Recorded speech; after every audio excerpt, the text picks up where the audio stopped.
Welcome back, fifth graders. We're here with Module 4, Lesson 27 problem set. Our job today will be solving word problems using fraction division. So we're going to be looking at word problems where we're going to be using our fraction division. It's either going to be a whole number, like 3 divided by 1/3, or it might be 1/5 divided by 2 based on what the word problem says. So we are going to jump to question number 4 and work on some word problems.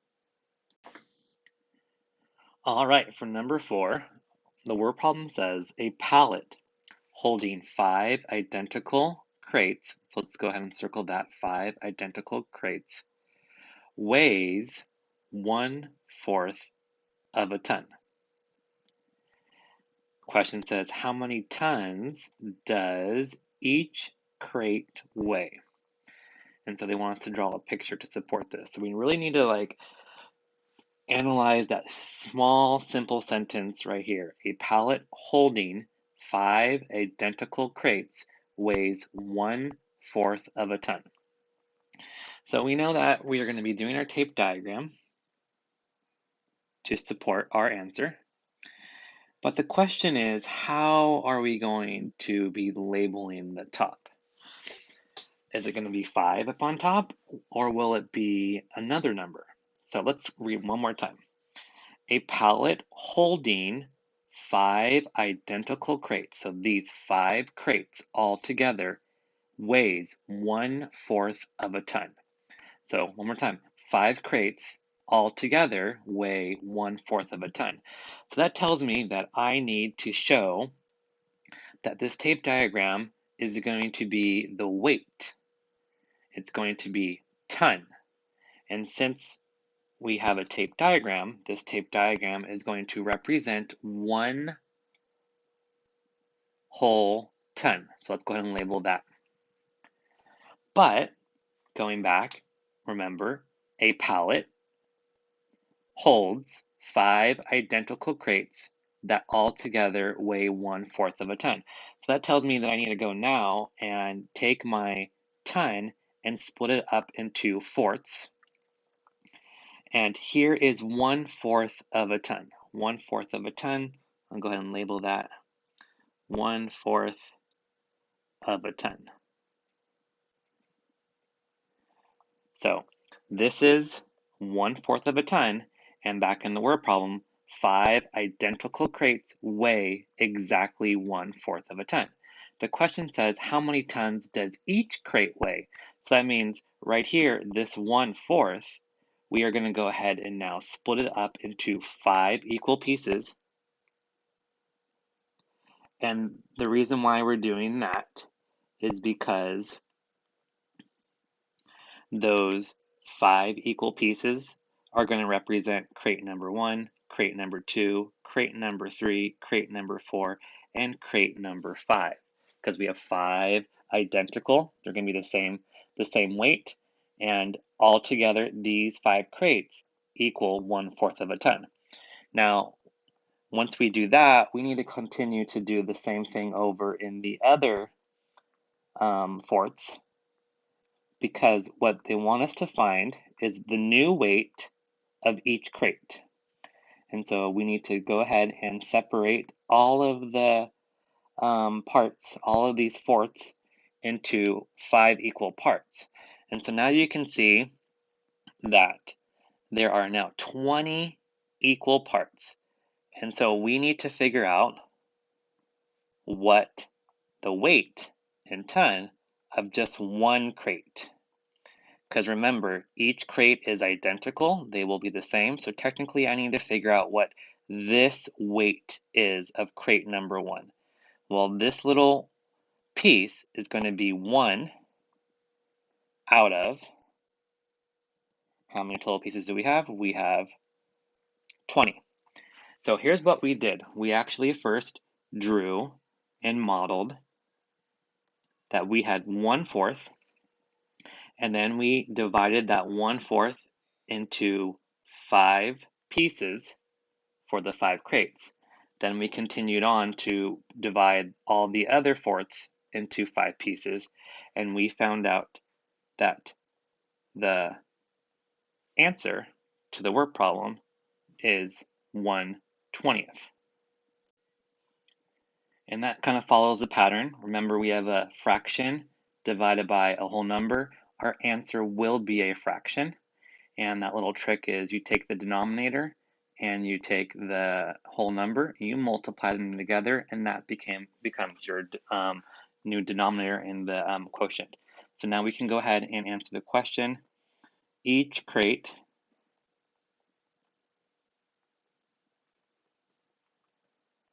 weighs 1/20th of a ton. It can't be 1/20th tons because tons is plural, and which means more than one. Now flipping on to the next page, we're going to do part B. They want to know how many pounds does each crate weigh? That's the answer. That's the question we're looking for. So we did find out that each crate, so I can go each crate equals 1/20th of a ton. And so now we're converting this ton, this measurement, 1/20th of a ton, into pounds. Now, to kind of give you the conversion of how many pounds are in a ton, we're going to write it up here. I'll change it to blue. We're going to say that 1 ton equals 2,000 pounds, LBS. So that's the conversion right there. 1 ton would equal 2,000 pounds. Now, we have 1/20th of a ton. So it's not even a whole ton, it's 1/20th, which means my pounds is going to be a lot less than 2,000. So here's how we find that out. We're going to go ahead and take our answer of 1/20th, and we're going to multiply it. We're going to multiply it by this 2,000. And when we do that, think of 1/20th plus 1/20th plus 1/20th 2,000 times. Our fraction will be 2,000 over 20, which we should also know is also a division. Oops. This fraction is also a division sentence. Remember, this fraction bar is the same as divided by. So we can also change this back into a division sentence. We have 2,000 divided by 20. And so here's the trick. When we don't need to do any long division. This is more mental math right here. So I see that 2, if those zeros were gone on each side, it would be 2 divided by 2. Those are kind of basic math facts. So I'm going to circle those. And 2 divided by 2 is 1. And now we are going to now divide our zeros. And so what happens is this 0 and 20 will cancel out a 0 over here in 2,000. They just kind of say, okay, we kind of cancel each other out, which means that since there's no more zeros in 20, I can't cancel out these other 2 zeros in 2,000. So those follow the 1, and so the answer is 100. So 1/20th. So 1/20th of a ton equals 100 pounds. Period. All right, let's go on to another word problem again. Let's go to number 5. Faye has 5 pieces of ribbon, and each ribbon is 1 yard long. So 5 pieces of ribbon, each is 1 yard long, so total she has 5 yards. She cuts each ribbon into 6, so we can actually go ahead and put the fraction 1/6. The question says, how many 6 will she have after cutting all of the ribbon? So let's go back to kind of what we were doing in the past couple days. Here is the ribbon. There are going to be 5 of them. We label that. This is what she's cutting up. We label that as 5 holes. We also put our little number line underneath. And we know that on the left is going to be 0. On the far right, it's going to be 5 because 5 is up on top. We have 5 yards of ribbon. And all the other little marks would represent our whole numbers, which is 1, 2, 3, 4. And so it tells us she cuts each ribbon into 6. So this is the first ribbon. She's going to cut that into 6. That would mean 5 lines.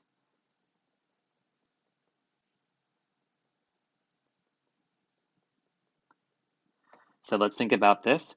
What we're doing here is we are doing the division problem of 5 divided by 1/6. And we can see here in our model that these are going to now be 6 sixes. And if I have 6 pieces here, and I'll have 6 over here, 6 over here, 6 over here, 6 over here, how many sixes or how many pieces would she have after cutting all the ribbon? She's going to have 30 pieces.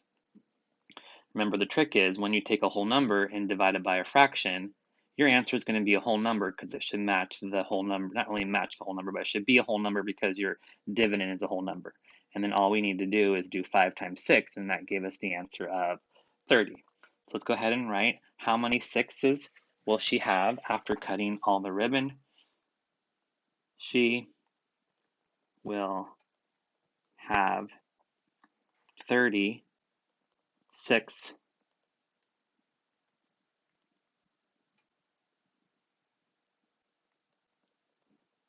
after cutting the ribbon.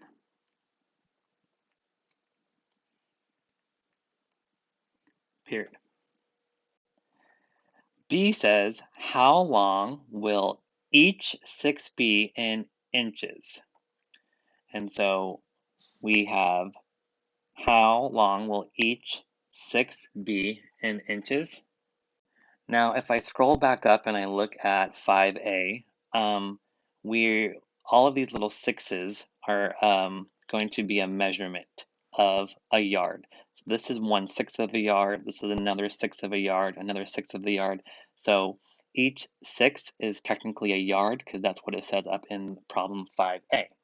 So we need to figure out what 1/6 of a yard equals how many inches. So that's what we're trying to convert. So I will slide down a little bit.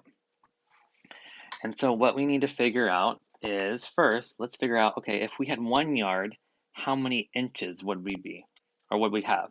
And so I'm going to do a little Googling for us, and I'm going to find out that 1 yard is going to equal 36 inches. So if our fraction, 1/6 of a yard, is smaller than this 1 yard, that means our answer in inches is going to be smaller than 36. So here's how we find that out. We take our 1/6, just like we did up above with the tons to pounds. We're going to take that 1/6 and we're going to multiply it by the 36 right here, which 1/6 times 36 would give us the fraction 36 over 6.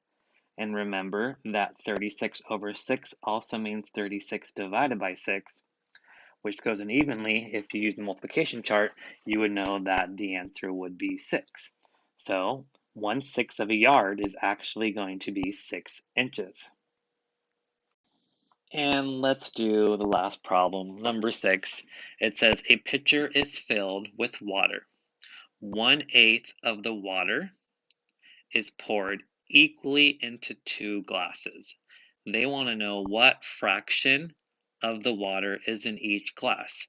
Now, they're telling us our answer needs to be a fraction.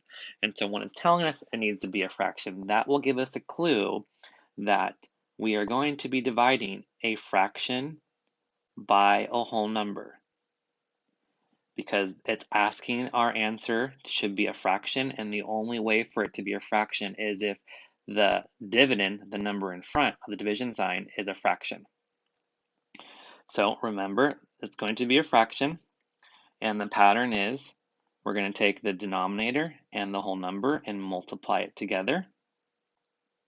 of 16, and the 1 will be our numerator. So what fraction of the water is going to be in each glass? Well, it's going to be 1/16 of the water will be in each glass. So we'll say 1/16 as our sentence of the water pitcher. Let's go ahead and add the word pitcher in it.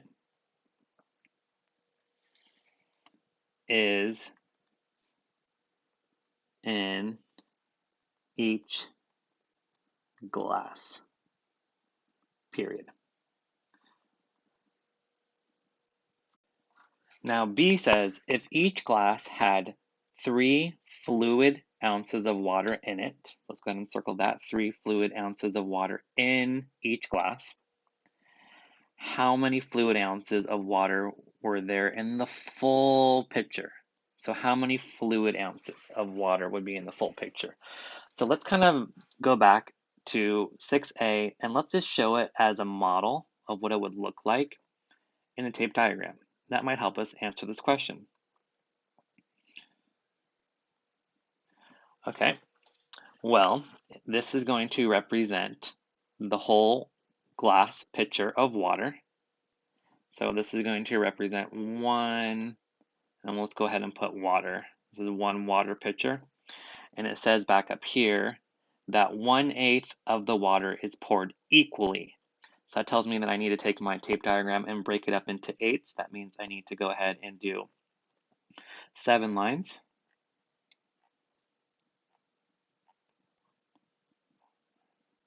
Okay, so here is the 1/8 that was poured into 2 equal glasses. And so that's when you would take your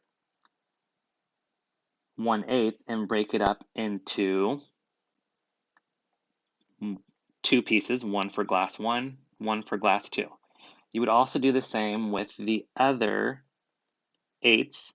You would just split it up. Because remember how we got the answer of 1/16? We're only looking at, technically, this is the 1/8 that was split into 2 glasses, and this is glass number 1. Oops. This is glass number 1 right here. And then in red, actually I'll do green. In green, this is glass number 2.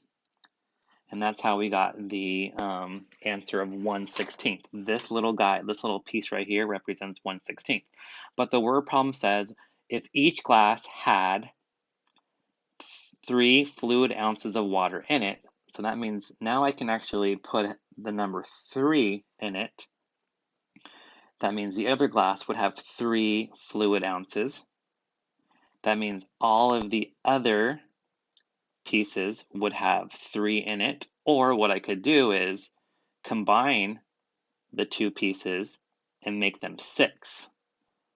So I could say, okay, this right here together is 6, 6, 6, 6, 6, 6, 6.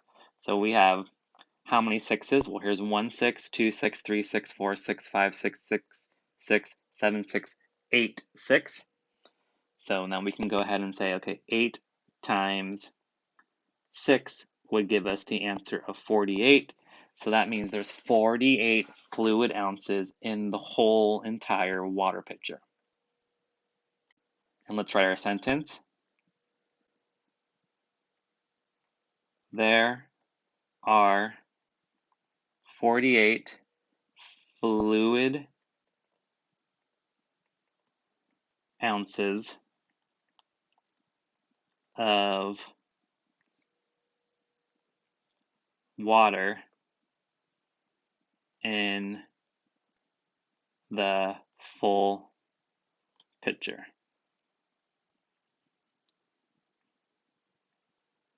Below period, right? All right, nice job. We'll stop here with the 6B to be the final part of today's problem set. I will see you on the next one.